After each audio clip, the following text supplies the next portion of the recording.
If they come for me, I'm not going with them. I'm not going to your camps. I'm not taking your jab. You know, I'll probably die on that day when they come for me. They intend to use vaccines to genetically modify you from the inside out to hook you up to this mainframe.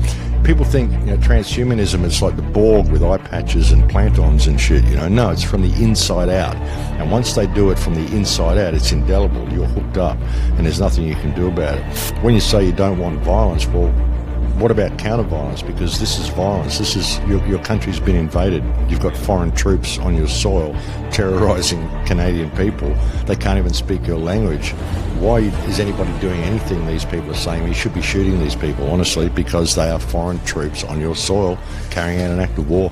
So you've got the opportunity to become human again. And if you're not going to become human again, well, kill yourself, because that's what it is. Even with the insurance companies in Australia now, people are dying from the jab, and it's proven they die from the jab. The insurance companies won't pay them because they say, well, it's an experimental vaccine. You knew it was experimental, so this is considered suicide. Hey everybody, Josh Sigurdson of World Alternative Media here, and I'm joined by the one and only Max Igan. First of all, thank you very much for joining us, sir. There's a lot to go into because, as we've all been witnessing, this psychosis that people have been put under the spell of, it's been happening for a long time. It's really been brought to light recently, and I wanted to talk to you a little bit today about a series of things, but first we'll start with that psychosis. What was the level of psychosis that you're witnessing that led you to leave Australia? Like, when you were on the ground, what kind of set you off? What did you see on the ground from other Australians that made you lose hope for Australia? Well, it isn't necessarily that I lost hope. It was just an intuitive thing. I knew that something bad was going to happen if I stayed there. But the people in Australia are unfortunately very docile. They're very controlled, and they don't know it. Australia is one of the most controlled countries, Western countries on earth. And the people don't know it. They're just very, very compliant. They think the government is their friend, and they've got to do what they're told. They're taught this in school. And, you know, the level of compliance was kind of, it's been amazing to see this, not just in Australia, but around the whole world, how easily everyone has slipped into this. I mean, when it happened, I honestly thought more people would see it, you know. But it got to the point in Australia where I was just having intuitive feelings that I had to leave, that if I didn't, something bad was going to happen. And when I did leave, I finally left, I got raided 2 weeks later. They shut my bank accounts down, all sorts of stuff. And I'm like very connected in Australia, and I think that if they had arrested me, it would have been too good an opportunity for them to make it just another arrest. They could have actually, because I'd approved my shooter's license 6 months before. And I wondered why they did that. They wouldn't let me pick up any guns, but they approved my shooter's license, which of course gives me the ability to be able to obtain gunpowder and all sorts of stuff. So they could have easily set me up as someone planning something, and I'm connected to almost everybody in the resistance in Australia. So if they could have painted me with that brush, it would have taken down everybody that I'm connected with. And the way I see it, it's too good of an opportunity for them not to do it. If I was them, that's what I would have done, you know. And that sort of all dawned on me after I left. So, but I was just having these intuitive feelings that I had to leave. And right, and a lot of people feel, you know, they feel these intuitions and they don't do anything about it. And in your case, you had the ambition to actually get up and make a move like most people. I mean, this is the time that we're living in worldwide, my friends, where people are relocating all over the world. It's a complete mass migration throughout the world. It doesn't matter the country you're coming from. Some people are moving from Mexico to Nicaragua, you know, but a lot of people are coming to Mexico from Canada, from Australia, from the Netherlands, all over the world. How do you think this is going to shape the world going forward? Because obviously we are on the edge of one civilization and the beginning of another, perhaps. It seems like everything's kind of moving in that direction. Yeah, well, we're heading for a reset. I mean, a lot of people are coming to Mexico because it feels safer. I mean, it's safer here. You've got more freedom here than what you have in other places, but you're not safe here either. You're not safe in any country because this is a worldwide thing. But if Mexico falls, it will probably be one of the last countries to fall. But if Mexico does fall, it won't be a safe place for gringos to be. You know, you'd be better off with your own tribe if it gets to that situation. You'd be better off going home and rallying with your own tribe. But I was at a point, you know, like I'm not going to do what I'm told with this. If they come for me, I'm not going with them. I'm not going to your camps. I'm not taking your jab. You know, I'll probably die on that day when they come for me. And that's what I was facing in Australia. Am I prepared to sacrifice myself now to set an example for someone? Would it set any example? What's the point of that? Or should I get myself to a place where I can continue speaking? Because we're right at the beginning of the battle, and my voice is reasonably important at the moment. So better off that I keep speaking until the last moment. Right. We need to preserve the people that are trying to speak the truth, because obviously to the bitter end, we're going to need those voices. Obviously, a lot of people have this thing called hopium. I think it could be a very dangerous thing, this idea that everything's just going to fix itself. Everything's going to get better. The reality is Mexico obviously is better, but the war is coming to every single place in the world. The idea is to have a good community and have people that you can fight alongside. With that said, we have basically an agenda that's been laid out in front of us. They tell us what they're doing. They tell us where they're going. And we're facing down technocracy like we've never seen before. The dreams of Zbigniew Brzezinski from the 1970s have essentially come true. This idea of social credit, carbon credits, vaccine passes, fake pandemics, and economic collapse and catastrophe, supply chain issues, and so on. Where do you map out the end point of this authoritarian world order that we are fast at, like a high-speed train running into? Where do you put it? They say Agenda 2030. Some people say 2032. How long do you think we have until things stop getting worse and start moving towards, a more positive solution and more positive results? I'd say we're not going to see a good turnaround till at least 2025. Maybe between 2025 2030. What they're going to do, they're going to start loosening things and putting things back to normal the way they were. That's what they're going to start doing, because they've already gone out and they've already broken down the supply chain. They've already injected so many people with this poison that they've put in there. And this poison isn't going to kill people straight away. It's going to compromise their immune system, so that over the next few years you're going to have people dying of what appear to be unrelated things. Whatever your premorbidity is, whether it's kidney disease or whatever you would have got when you're 80, now you're going to get that when you're 30, because your body isn't regenerating itself. Your DNA isn't doing the job. So what they're going to do is they're going to at least say, all the protests and all this stuff, okay, we're going to have to ease the restrictions and let everything get back to normal, and then things are going to get really ugly, and they're going to be able to say, well, it's not our fault, we released everything, perhaps we released it too quickly, and so now you're spreading a new disease, rah, rah, rah. And because of the amount of damage and sickness you're going to see in people, many of them will believe it, and they'll go straight back into the psychosis, and then they'll start blaming the unjabbed again, and it's getting ridiculous. There was a guy in, I think it was in the United States, yesterday or the day before, shot a man because he wouldn't wear a mask, and then he shot himself because he regretted shooting the guy straight away. This is what's happening to our society. It's unbelievable, So they've got their plan. They want to get us to where they want to get us to, but they can only allow people to wake up to a certain point before they've got to roll it back and try to remove blame from themselves, But we're getting to a point where humanity is really going to split in two. I mean, those who stay with the technocratic system are going to get fully pulled into it. And the system is going to be so inhuman that human life won't even be able to survive within that type of a system. So the system itself is going to destroy its own food source eventually, but we have to be able to get through while that's happening. And the only way you're going to be able to do that is to disconnect completely, to become almost like the Amish. Just disconnect from technology. I mean, still have the skills, the technology, we may be able to turn it into what we want, rewrite a new internet, create our own internet, whatever, But the way they're doing it now, like even with freezing the bank accounts of anybody who donated to the truckers and all this sort of stuff, it shows you the danger of completely depending upon technology for the flow of your life, with money and finances and communications and all this sort of stuff. But what they've done to me, they've blacklisted me everywhere. Shut me down on Facebook, on YouTube, on LinkedIn, on Spotify, on Twitter, like on everything. Shut down my bank accounts, shut down my Patreon, shut down any means of having... Like when you're in a third world country, they shut down your bank account. I mean, you could kill someone doing this. Yeah. Suddenly you're in Mexico, you've got no access to funds, you can't even speak the language, you end up homeless on the street, probably end up deported back to Australia, which may have been the plan, Yeah. So this is what they can do simply through people's dependence upon that system. So they've got to get back in touch with their humanity. See, all of this stuff, it's a choice. The choice to have the jab.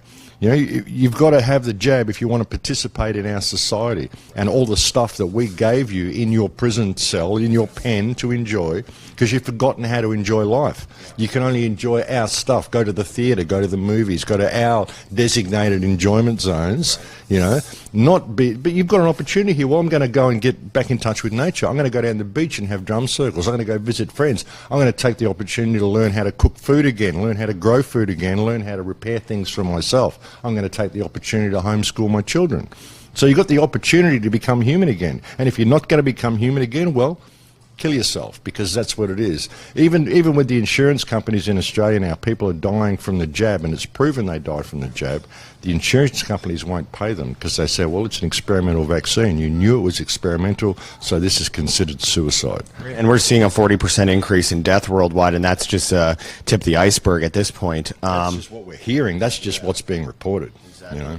Obviously, the vaccine numbers are obviously undercounted, and the COVID deaths, well, based on something that's not even isolated, are obviously extremely blown up. And you mentioned humanity. I think this is the biggest part of this whole story, is that this is a war on humanity itself. It is a war on everything that is good about humanity, and the idea is eventually transhumanism, this move away from actual ethical, moral, and empathetic humanity towards almost a psychopathic, robotic world of technocracy, where we move from our thinking brains, our own personal responsibilities, our own decisions over to things like Neuralink. And obviously they're getting ready for this. They're priming us for this. It seems almost like we are repeating the Tower of Babel story all over again. What do you think is the direction for, transhumanism and destroying the remaining humanity that people have left? Those of us that aren't in this psychosis anyway. Well, that's what all this injection is about, getting this nanotech into you and hooking you up to the mainframe. You think about it, I mean, all the swabs they're doing, they're collecting DNA, getting DNA harvesting. That's what all this is about. Your DNA is like an antenna. Your consciousness is not local to your body, it's in the field. Mm-hmm. There's really only one of us here, just different aspects of the same consciousness experiencing themselves through different biological vessels. Kind of like antennas, right? Kind of like an antenna. So if they can go and do these swabs on everyone and mimic that antenna and get that on a circuit board, they could easily harvest your consciousness and bring you into the circuit board, and would you even know you were in there? I mean, they can create a virtual world that is so real you wouldn't even know. So easy to be able to pull people into the mainframe and control people's thoughts. Have you noticed a lot of people who've had the injection are all repeating the same lines and saying the same things? You can say to them, oh, this injection is going to hurt you, and they'll go, well, it is what it is. Yeah. That's a real common one. It is what it is. People who've had the jab are using this line and using all these, and they're starting to sprout the government agenda. It's like mind control, and they can do all this stuff. If you look at the works of Dr. Charles Morgan and people like this who've talked about remote controlling humans, and there was another doctor talking about how the brain is the new battlefield. This is what it's about. See, they can pull you into the mainframe and get you genetically hooked up and hooked up on Wi-Fi and everything, and without even knowing it, and control your whole body. Once they can get this nanotech into you, they can control every single aspect of your body, control your organs, whatever. They could target you in the shopping centre, give you a heart attack, give you kidney failure, give you whatever, send you crazy and have you start killing people. Whatever, they can do this. It's total control. It's like turning human beings into Play-Doh. That's what they're doing with this whole transhumanist agenda, and that's always been the plan. And all the text there to do it, all the MIT studies, all the white papers, it's all there to show you what they're doing. This is what I've been warning people about since 2012, when I said they intend to use vaccines to genetically modify you from the inside out to hook you up to this mainframe. People think transhumanism is like the Borg with eye patches and plantons and shit. No, it's from the inside out. And once they do it from the inside out, it's indelible. You're hooked up, and there's nothing you can do about it. The people that are having this jab are having their DNA changed. So with all of the rolling back of the restrictions and all the stuff they're doing, they've set all the dominoes in place. and they're just getting ready to flick them over, and then humanity's going to do it to themselves because they've already been jabbed, you know. And I think AI is already in control of this. I mean, all the people who want to blame all these different groups, you want to blame the Freemasons, blame the Jews, blame the Jesuits, whatever. Sure, there were nefarious groups that did nefarious things and got us to this point, but now it is the technology itself that is driving it. It's the technology companies looking at the massive profits they can make. And you could pull all these people that whoever think it is, you could pull them all out of power. Now it's being driven by the tech, and it's being driven by our use of these things. That's what it's all about. Well, it is much like the Tower of Babel. They are replacing God with this technology. They've created new gods, artificial gods, and they want to create artificial humans. And moving from there, we have the poisons that are destroying humanity. The psychosis is that we must take these poisons or else we can't be healthy. It's Orwellian doublethink, and this is something that's really is incredible. A lot of people are talking about there being more than one kind of vaccine. There's one with saline, there's one that affects your heart, there's one that affects your immune system. It seems like they have every area covered to slow kill, but it still seems like it's working too fast. It seems like I personally witnessed a guy drop dead right in front of me, just walking, his heart just stopped, head hit the ground, dead in a second. And I've seen multiple people collapsing into tables, and 100% of them are jabbed. A great example is at Anarchapulco. Almost nobody at Anarchapulco had a vaccine of any kind. However, there was one camera guy who was working with a certain mainstream media organization who was there, and he passed out face first into the bar without having any alcohol or anything a few days ago. We're starting to see this at such a scale. I have to wonder what happens when there are people who are jabbed that are left and they see everyone else hit the ground, see everyone else start to die, and eventually the narrative has to switch to, yes, the vaccines are killing people. What do they do? How do they react? And are we going to see violence because of it? I think we're probably going to see violence, but they're going to probably go further into cognitive dissonance, these people. You know, the more the jabbed gets sick, the more they're going to blame the unjabbed for it. You know, it's crazy. It's absolute psychosis. So, I mean, the only way I think the jabbed are going to wake up is when they kill their children, which is what's happening with a lot of them. You know, they're injecting their kids, and their kids are dying, and they're kind of seeing what's happened.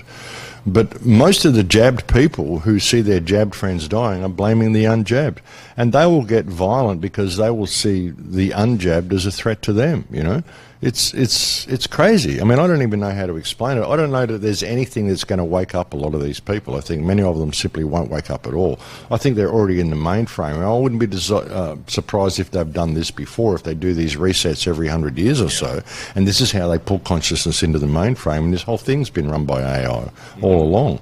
It wouldn't surprise me. I mean, half of the people out there, it's like they're bio-robots that don't even know they're bio-robots. It's like consciousness is inhabiting an avatar, and they're not even really human. Because, I mean, I don't know how you could be seeing this. And have you ever watched Westworld and shows like that? You know, when they show them a diagram of themselves and they go, nothing to see here? It's like that. You can get these people, you can show them conclusive proof that this is a fraud. And one person will see it and I'll get it, and the next person just can't see it. You know, and how can you not see it? So, yeah, I mean, I don't know what it's going to take, but it's certainly going to come to a head, and that's the plan, I think. So when they loosen things off and they put things back to normal, and then people start dropping off, then you're going to see society coming within conflict within itself. And then the police will have to come out to maintain the peace. It won't be the police brutality, it'll be to maintain the peace, you know, which is, of course, the next form of how they do it. So, but they'll get the people to turn on each other through these jabs, and they're doing it already. Like I said, that counter attendant shooting a guy for not wearing a mask. I mean, this is the level that it's going to. You know, well, a lot of people have pointed out that the CDC could come out tomorrow and say, we were just trying to kill you this whole time. We've been lying from the start, and we want to kill as many people off as we can.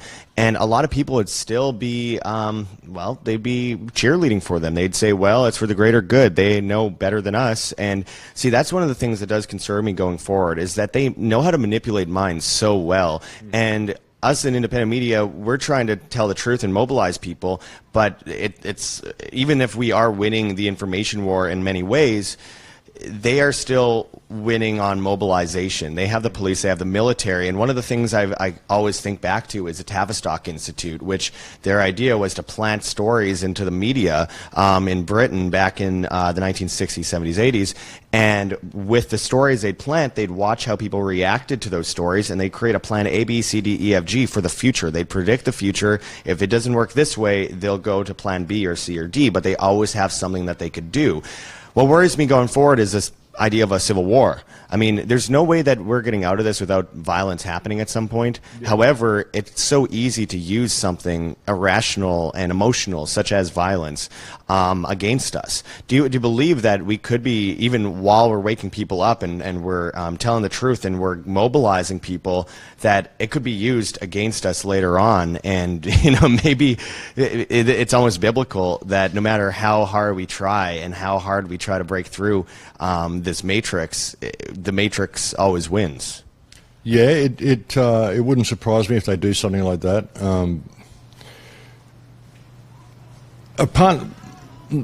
With waking people up, and I think it's got past the point of waking people up. People, if they're not awake through this now, they're not going to wake up until they maybe kill their children or something like that, And then, like, what we have to do now is realise that this is going to its natural conclusion now, even if they roll everything back.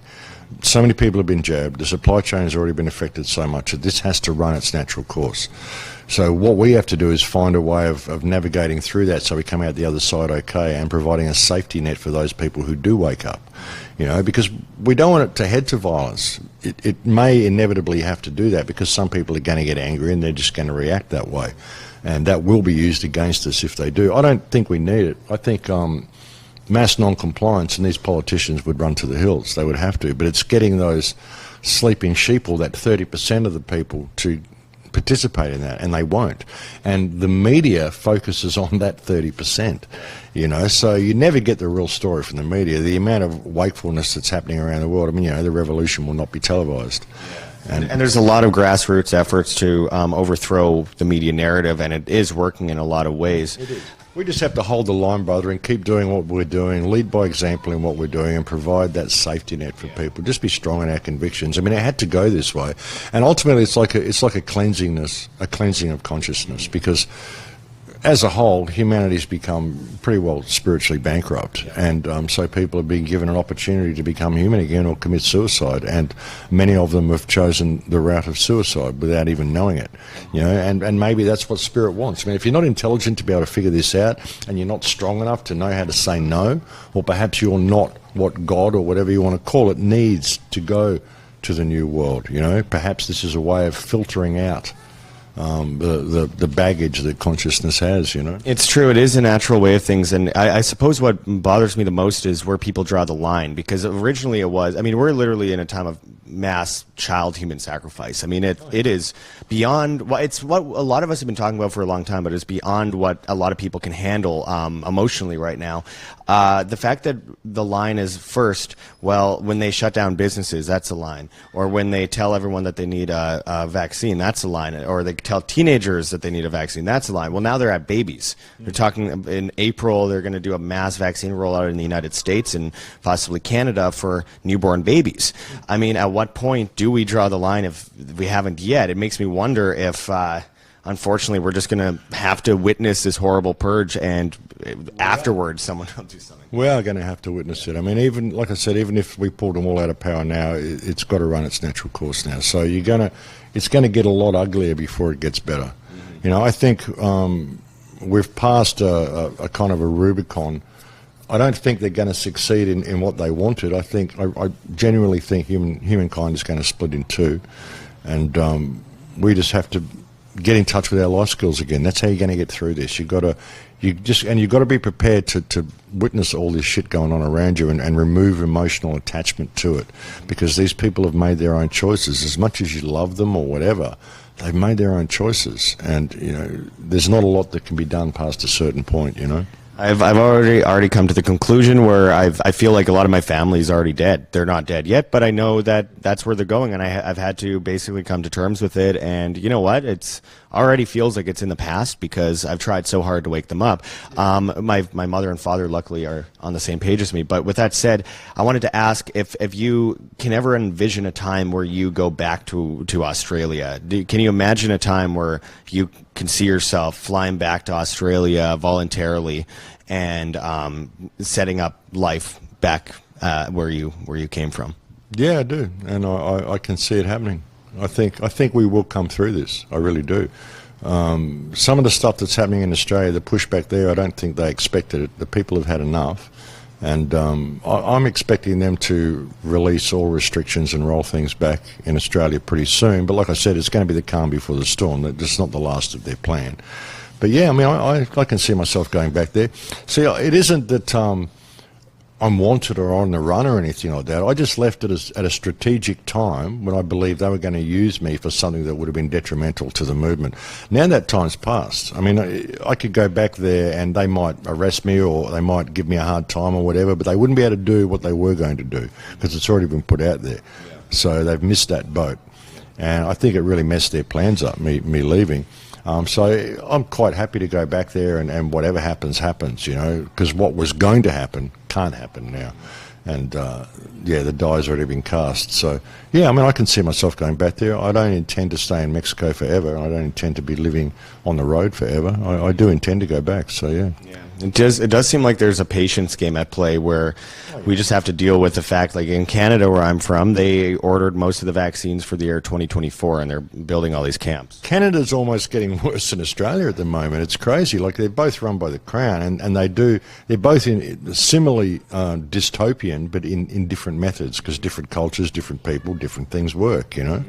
But it's been shocking what's going on in Canada, so yeah. If we get to the point where they're dragging children out through broken glass and militarized police that don't even speak English or French are there, which tells you that they're probably foreign mercenaries, whether it might be what Blackwater became or whether it be some kind of NATO, military. The point is, we are at a point where people are clapping and applauding on, in many cases, on both sides of the so-called fake political spectrum, for people being beaten and abused by military police in the streets of the capital of a country. Yeah, well, if you've got police there or military who can't speak English or French, then you owe them no allegiance, you owe them no respect. That's an act of war that's been committed on your soil. That's foreign troops that have been obviously brought in there by your government. That's an act of treason by Justin Trudeau. Therefore, any action that's taken against these people at that point is warranted and justified. That's the situation that you're in. So when you say you don't want violence, well, what about counter-violence? Because this is violence. This is your country's been invaded. You've got foreign troops on your soil terrorising Canadian people. They can't even speak your language. Why is anybody doing anything these people are saying? We should be shooting these people, honestly, because they are foreign troops on your soil carrying out an act of war. This has been a long-held conversation in the anarchist, voluntarist, libertarian communities of the world regarding if someone comes into your house and breaks your door down and tries to inject your child with poison, you kill them. Yeah. But if they have a badge on, suddenly you have to respect them. And it blows my mind because it seems like one of the biggest examples of cognitive dissonance we see today, even in Ottawa, where we see all these truckers getting pulled out by military police. The people are begging the military police to see their side, but the military police are henchmen and are there to use violence or the fear of violence to cause a bunch of people to submit and give up their families, their children, and every remaining bodily autonomy, freedom that they have left. So eventually, this is something that a lot of people don't want to talk about. Of course, defense and violence, outward violence, are very different things. But has a civilization ever shifted? Have we ever seen a tyrannical government fall from protests? I mean, the only thing that we've ever seen is them burning down Parliament, like the old Parliament in Australia. I mean, it's an unfortunate thing to talk about. But what do you think? Well, yeah, I mean, that's the reality is that we don't want violence, but they're already using it against you. So what do you do in the face of violence? You know, they say, oh, we're not using violence, we're using force against your violence. No, you're using violence and we're using force against your violence. So they put everything backwards, you know. So that's the thing. I mean, if you, like I said, if you've got foreign troops on your soil, this is an act of war. This is in itself violence. An act of forcefully vaccinating you is violence. For God's sake, taxation is violence. You know, so how much violence are you prepared to let the government carry out against you before you respond? You know, against violence, with counter violence if you have to. You know. I think we should all be somewhat lucky to also live through this terrible time, mostly because it's an honor to live through a shift of one civilization into another. Most people don't get to live through times like this. We are writing the history books going forward. I think there is some positivity to bring into the mix there regarding the fact that we have this opportunity to create a better world going forward for people as individuals, as humans. We're fighting for humanity. They're fighting for the destruction of humanity. Good eventually overcomes evil, always, eventually, but it takes a while, and first it has to get pretty bad first. So we have an opportunity here, brother. We have one of the biggest opportunities for human freedom we've ever had. You know, they want us to see, I mean, the externalization of the hierarchy, Helena Blavatsky. They want us to see the system as being corrupt as what it is. They want us to lose faith in our governments, lose faith in our police forces and our militaries, so then they can come along and give us this great new system that they've got that's going to protect everybody, where you'll own nothing and you'll be happy. You know, so what we have to do is realize, because that's the whole Hegelian dialectic. We want you to see it, so you'll ask us to fix it. Well, what about if we say, well, actually, we're not going to ask you, we're going to fix it ourselves. We're going to remember who and what we are and step into our humanity, and we're going to build the world we want. That's what this is an opportunity to do. Awesome. Well, that's a great way to end it, my friend. I appreciate it. Can you tell everyone where they can, if they somehow don't know, where they can find your work and support the work you do? You can find my work on thecrowhouse.com. That's the only place you'll find me, because I'm banned everywhere else. There's no way to support me. I've all my Patreons, all my stuff, it's all been shut down. Actually, I do have a Wise account now. You can send me a donation via Wise if you have a Wise bank. That's the only means I've got of getting any support at the moment. I've been shut down like everywhere. Yeah. So you know, you'll find my stuff on BitChute and Odyssey. And that's about it, I think. You know, a couple of other people who support me, a couple of other platforms that post my stuff as well. Sounds like you need some privacy coins or something. Well, I appreciate you joining us today, and we'll be back at all you with much more. We're here in Acapulco, Mexico. I've been in the jungle for a few days, so it's been almost impossible to get up any content. So stay tuned. We got a lot coming to you if you're patient with us. Anyways, appreciate you talking with us today, and talk to you again sometime soon. Thank you, brother. No worries. Bye, folks.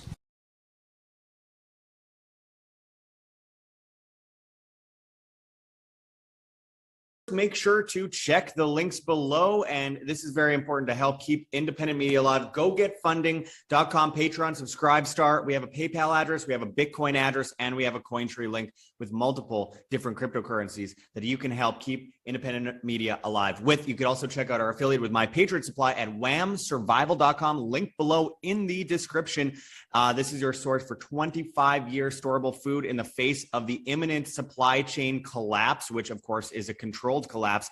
Get your food and be prepared now. See that link below, as well as our affiliate with rncstore.com, Richardson Nutritional Center, your source for Laetrile online, made famous by G. Edward Griffin's book, World Without Cancer. Get your Laetrile, amygdalin, vitamin B17, apricot seeds at that link below.